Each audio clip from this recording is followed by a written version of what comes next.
ఇది ఎగ్ దమ్ బిర్యానీ అన్నమాట. ఎగ్ దమ్ బిర్యానీకి కావాల్సిన ఇంగ్రీడియంట్స్: ఉల్లిపాయలు కట్ చేసుకుని సన్నగా అవి ఎర్రగా వేపుకోవాలి. ఎగ్స్ బాయిల్ చేసుకుని ఎగ్స్ కూడా ఫ్రై చేసి పెట్టుకోవాలి. అట్లాగే కొత్తిమీర, పుదీనా, పువ్వు, యాలక్కాయలు, లవంగాలు, దాల్చిన చెక్క అన్నీ కావాలన్నమాట. ఇది ఇప్పుడు మనం రైసు కడిగి ఉంచుకోవాలి.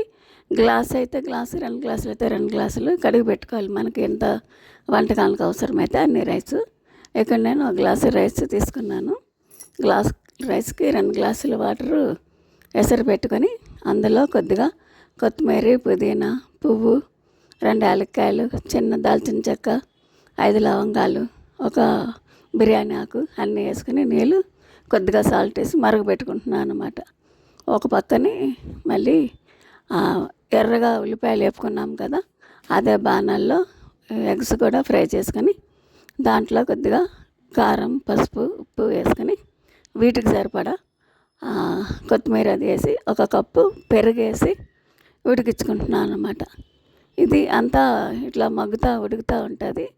రైస్ వాటర్ పెట్టాం కదా, ఆ రైస్ వాటర్ కూడా మరుగుతున్నప్పుడు మనం అందులోకి రైస్ వేసుకుంటాం అన్నమాట.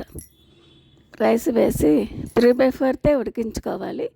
ఎక్కువ ఫుల్ ఉడకనవసరం లేదు. అలా నీళ్ళు మరుగుతున్నప్పుడు బియ్యం వేసేసి కొంచెం పొంగొస్తుంది అంటాం కదా ఉడుకుతున్నప్పుడు, అట్లా ఉడుకుతున్నప్పుడు సిమ్లో పెట్టేసుకొని 3/4 ఉడికించుకోవాలి. ఫుల్ ఉడకనవసరం లేదు మనకి. ఇందులో దమ్ బిర్యానీ కదా, మనం మళ్ళీ వేరే ప్రొసీజర్ ఉంది కదా దీనికి, అప్పుడు మిగతా రైస్ ఉడుకుతుంది అన్నమాట. ఇట్లా రైస్ 3/4 ఉడికించుకున్నాక కట్టేసుకోవాలన్నమాట.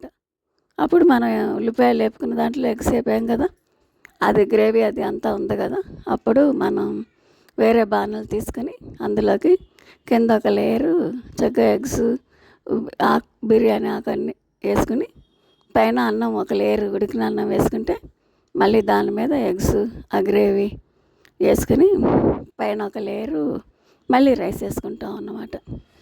మళ్ళీ దీని మీద ఎగ్స్, గ్రేవీ అట్లా వేసుకుంటాము.